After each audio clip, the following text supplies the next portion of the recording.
வணக்கம் நேர்களே, நான் உங்கள் ஆஸ்ட்ரோ பூர்ணா, எண் கணித ஜோதிடம் மற்றும் ஆன்மீக பரிகார ஆராய்ச்சியாளர். நாம் இன்னைக்கு உங்களுக்கு எல்லாருக்கும் தேவையான ஒரு சிறப்பு பதிவு பார்க்க போகிறோம். அதுபடி பார்த்தீங்கன்னா, இந்த மகர ராசி அன்பர்களுக்கு மேடம் எங்களுக்கு வாழ்க்கையில் கஷ்டத்தை தவிர வேறு எதுவுமே இல்லை. சில பேர் நல்லா தான் இருக்கிறீங்க, ஆனால் அந்த நல்லதை என்றைக்குமே எடுத்து சொல்லாத நபர்களாக தான் இந்த மகர ராசி அன்பர்கள் எப்போதுமே இருக்கிறீங்க. ஏன்னா காலபுருஷனுக்கு 10வது ராசி இந்த மகர ராசி.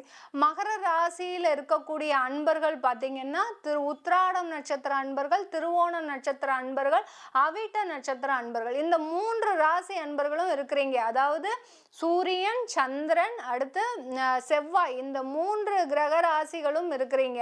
இப்படி இருக்கக்கூடிய அந்த 3 ராசி அன்பர்களும் பார்த்தீங்கன்னா எப்போதுமே நிறைய சம்பாதிப்பீங்க, நிறைய வருமானம் வரும். அந்த வருமானத்தை தக்க வச்சுக்க முடியாம உங்களுக்கு ஒரு நிறைய இடர்பாடுகள் வந்துகிட்டே இருக்கும். அதற்கு நாங்க என்ன செய்யணும்? அந்த வருமானத்தை தக்க வச்சுக்கணும், அதே சமயத்துல நாங்க பிரச்சனைகள்ல இருந்தும் மீளணும் அப்படின்னு சொல்லக்கூடிய மகர ராசி அன்பர்களுக்கு தான் இந்த பதிவு. இந்த பதிவை பார்க்குறவங்க சப்ஸ்கிரைப் பண்ணிக்கோங்க, பெல் பட்டன்ல ஆல் ஆப்ஷன் சூஸ் பண்ணிக்கோங்க. உங்களுக்கு என்னுடைய அடுத்தடுத்த பதிவுகள் உங்களுக்கு நோட்டிஃபிகேஷனாக வந்துட்டு இருக்கும். அதே சமயத்தில் இந்த பதிவு உங்களுக்கு ரொம்ப பிடிச்சிருக்கும், ஏன்னா கடைசி வரைக்கும் பாருங்கள், ஸ்கிப் பண்ணாமல். அப்படின்னா தான் உங்களுக்கு இந்த பதிவு ரொம்ப பிடிக்கும். ஏன்னா ஒரு வரி இதில் விட்டிங்கன்னா கூட உங்களுக்கு அதனுடைய முழுமையான ஒரு தகவல்கள் உங்களுக்கு வந்து சேராது. அதனால் ரொம்ப பிடிக்கும். அது பிடிக்கும்போது ஒரே ஒரு லைக் பட்டன் மாத்திரம் நீங்கள் ப்ரெஸ் பண்ணிங்கன்னா உங்களுக்கு அடுத்தடுத்து நான் என்ன தகவல்களை உங்களுக்கு கொண்டு வந்து சேர்க்கணும், இந்த மாதிரியான விஷயங்கள் வாழ்க்கையில் நடக்கக்கூடிய அன்றாட பிரச்சனைகளுக்கு நம்ம செய்யக்கூடிய சில பரிகாரங்கள், நம்ம என்ன செய்யலான்ற சில தகவல்களை நான் கொண்டு சேர்த்துக்கிட்டே இருப்பேன். அதற்கு எனக்கு உறுதுணையாக இருக்கக்கூடிய ஒரே ஒரு விஷயம் நீங்கள் கொடுக்கக்கூடிய அந்த லைக் ப்ரெஸ் பண்ணுங்க. இந்த மகர ராசி என்பர்களுக்கு காலபுருஷனுக்கு 10வது ராசி, சனியோட ஆதிக்கம் இருக்கக்கூடிய ராசி. இவர்கள் எப்போதுமே பார்த்தீங்கன்னா ஒரு எப்போ ஒரு வீடு வாங்கினாலும் ஒரு 2வது, அதாவது செகண்ட் ஹேண்ட் வீடாக வாங்குவாங்க. புதுசாக கட்டுறதுக்கெலாம் இவங்களுக்கு இஷ்டம் இருக்காது. அதே சமயத்தில் புதுசாக கட்டினாங்கன்னா ஒரு பிரம்மாண்டமாக தான் கட்டுவாங்க. அதுவும் இவர்கள் ராகு தசை நடக்கும்போது பார்த்திங்கன்னா பிரம்மாண்டமாக கட்டுவாங்க. அந்த பிரம்மாண்டம் பார்த்திங்கன்னா இவர்களுக்கு அப்படியே டெய்லி நாளுக்கு நாள் அந்த மனசு வந்து நொந்து போகிற அளவுக்கு அதனுடைய பிரச்சனைகள் அதிகமாக இருக்கும். ஏன்னா நீங்க பிரம்மாண்டமா வீடு கட்டிட்டீங்க, உங்களுக்கு திருஷ்டி தோஷம் அதிகமாக இருக்கு, அதே சமயத்துல உங்களுக்கு பிரச்சனைகளும் அதிகமாக இருக்கு. அந்த வீடுபடி வாஸ்துபடி உங்களுக்கு மகர ராசி என்பவர்களுக்கு வீட்டில் எப்போதுமே தோஷங்கள் அதிகமாக இருக்கும். அதெல்லாம் நிவர்த்தி செய்வதற்கு உங்களுக்கு என்ன செய்யணும்? அதே சமயத்துல வருமானம் நிறைய வருது மேடம், ஆனால் ஒரு நாள் கூட அந்த வருமானத்தை சேமிக்க முடியல. தொழில் செய்கிறவங்களா இருந்தீங்கன்னா டெய்லி வருமானம் ஏதாவது உங்களுக்கு அந்த சேல்ஸ் ஆச்சுன்னா வரும், இல்லை வேறு ஏதாவது உங்களுக்கு எக்ஸ்போர்ட் ஆச்சோ, இல்லை அந்த தொழிலிருந்து வரக்கூடிய வருமானம் திடீர்னு வரக்கூடிய வருமானம் தான் இருக்கும். இல்லை வேலை செய்கிறவங்களா இருந்தீங்கன்னா மாதம் ஆனால் வரும், அந்த மாதம் 1ஆம் தேதி வருது, 5ஆம் தேதிக்குள்ளே எங்களுக்கு காலியாக போயிடுது. இந்த மாதிரியான விஷயங்கள் மகர ராசி அன்பர்களுக்கு நடந்துக்கிட்டே இருக்கு. இது எல்லாத்தையுமே நாங்கள் தவிர்க்கணும். இதற்கு நாங்கள் என்ன பண்ணணும் அப்படின்னா, நீங்கள் செய்யக்கூடிய ஒரே ஒரு விஷயம் பரிகாரம் பார்த்தீங்கன்னா ஒரே ஒரு விஷயம், தெய்வ வழிபாடு. நீங்கள் எந்தெந்த தெய்வத்தெல்லாம் வழிபாடும்? மேடம் நான் பிள்ளையாரை வழிபாடு பண்ணுறேன், முருகனை வழிபாடு பண்ணுறேன், மாசமான திருப்பதிக்கு பௌர்ணமிக்கு போகிறேன், அடுத்து பார்த்தீங்கன்னா எனக்கு திருச்செந்தூரில் போய் நான் மொட்டை போட்டுக்கிறேன், இவ்வளோ வேலை செய்கிறேன், ஆனால் எனக்கு எதுவுமே சரிப்பட்டு வரல மேடம். இதனால நான் என்ன தான் பண்ணுறது, எனக்கு எதுவுமே புரிய மாட்டேங்குது. வீட்டில் பார்த்தீங்கன்னா எப்போதுமே ஒரு வியாதியாக இருக்குது, வியாதி இருந்துக்கிட்டே இருக்குது, எனக்கு ஒரு நிம்மதியான வாழ்க்கையே கிடைக்கல அப்படின்னு சொல்லக்கூடிய மகர ராசி அன்பர்களுக்கு நீங்கள் வழிபாடு, மகர ராசி அன்பர்கள் மட்டும் வழிபாடு செய்ய வேண்டிய தெய்வம் பார்த்தீங்கன்னா உங்களுக்கு நீங்கள் குலதெய்வத்தை எப்போதுமே வழிபாடு. இதை நான் எல்லா பதிவுலையும் என்னுடைய பதிவில் எல்லாத்துலேயுமே சொல்லிட்டு வருவேன். மகர ராசி அன்பர்கள் குலதெய்வத்தை எப்போதுமே வழிபாடு பண்ணணும். குலதெய்வ வழிபாடுனா எப்படி?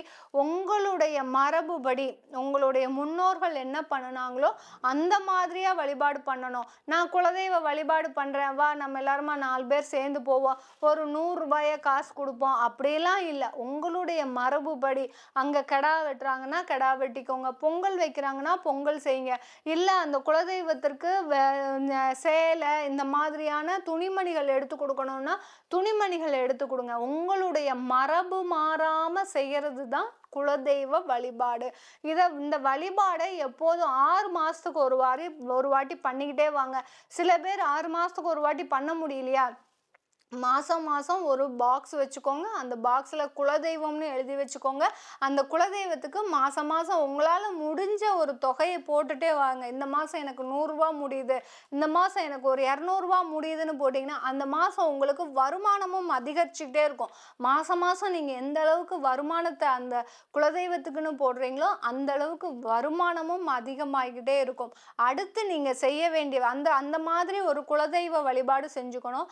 அடுத்து நீங்கள் வழிபாடு பண்ணக்கூடிய தெய்வம் பார்த்தீங்கன்னா காமாட்சி அம்மனை வழிபாடு பண்ணிக்கிட்டே வரணும். காமாட்சி அம்மன் சொல்கிற மாதிரி அந்த பாலாம்பிகை, திரிபுர சுந்தரி, அப்புறம் பார்த்திங்கன்னா பால திரிபுர சுந்தரி, அடுத்து பார்த்திங்கன்னா இந்த மாதிரி காமாட்சி அம்மனை எந்த அளவுக்கு வழிபாடு, வீட்டில் ஒன்றுமே இல்லை எங்களுக்கு தெய்வ வழிபாடே கிடையாது, நான் விளக்கே ஏற்ற மாட்டேன்னு சொல்கிறவங்க மகர ராசி அன்பர்கள் ஒரே ஒரு காமாட்சி தீபம் வச்சுக்கோங்க. கஜலட்சுமி தீபம் தனியாக இருக்குது, காமாட்சி தீபம் வச்சுக்கோங்க. வாங்கி வச்சு அதை டெய்லி விளக்கு ஏற்றி ஊதுபத்தி ஏற்றிக்கிட்டே வாங்க. உங்களுடைய பிரார்த்தனையை பார்த்தீங்கன்னா அந்த காமாட்சி கிட்ட சொல்லிக்கிட்டே வாங்க. எனக்கு இன்னைக்கு இந்த கடன் அடையணும், என்னுடைய வருமானம் கூடணும், என்னுடைய வீட்டில் எல்லாருமே நல்ல ஒரு ஆயுள் ஆரோக்கியத்தோடு இருக்கணுன்ற ஒரே ஒரு பிரார்த்தனையை நீங்கள் அந்த காமாட்சி தெய்வத்துக்கிட்ட வழிபாடு பண்ணிக்கிட்டே வாங்க, பிரார்த்தனை செஞ்சுட்டே வாங்க.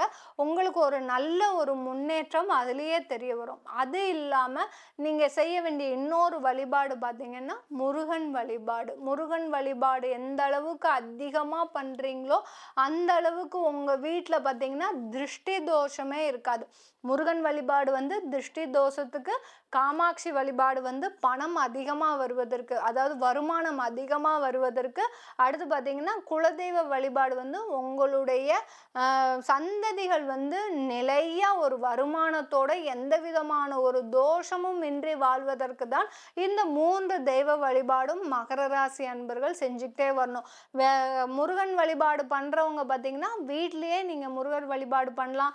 வருஷத்துக்கு ஒரு வாட்டி திருச்செந்தூரோ இல்லை பழனியோ எங்கே உங்களுக்கு முடியுதோ அங்கே போய் வழிபாடு பண்ணிக்கிட்டே வந்தீங்கன்னா உங்களுக்கு சில பேர் வேல் வச்சு வழிபாடு பண்ணலாம். எந்த அளவுக்கு வேல் வச்சு வழிபாடு பண்ணுறீங்களோ அந்த அளவுக்கு திருஷ்டி தோஷம் எல்லாமே குறைஞ்சிக்கிட்டே வரும். இதெல்லாம் செய்ய முடியாதவங்க கந்த சஷ்டி டெய்லி ஈவினிங் ஆனால் நீங்கள் உங்கள் வீட்டில் ஒழிக்க விட்டுக்கிட்டே வந்தீங்கன்னா உங்களுக்கு பிரச்சனைகள், திருஷ்டி தோஷமே இருக்காது. இந்த மகர ராசி அன்பர்களுக்கு என்ன நேயர்களே, உங்களுக்கு இப்போ ஒரு நல்ல ஒரு இது கிடைச்சிருக்கும், உங்களுக்கு ஒரு கருத்து கிடைச்சிருக்கும். நீங்கள் பண வருவாயையும் பெருக்கணும், விரயமாக இருக்கவும் கூடாது.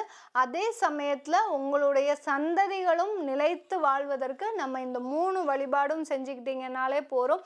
இந்த மகர ராசி அன்பர்கள் ஒரு கோடிக்கணக்கான சொத்தை கூட சேர்க்க வேண்டாங்க, ஒரு நிம்மதியான ஒரு வாழ்க்கையோட நீங்கள் இருக்கக்கூடிய ஒரு நேரமாக தான் இருக்கும். உங்களுக்கு இந்த பதிவு ரொம்ப பிடிச்சிருந்ததுன்னா லைக்கில் ஒரு ப்ரெஸ் பட்டன் பண்ணுங்கள். உங்களிடமிருந்து விடைபெறுவது உங்கள் ஆஸ்ட்ரோ பூர்ணா. நன்றி, வணக்கம்.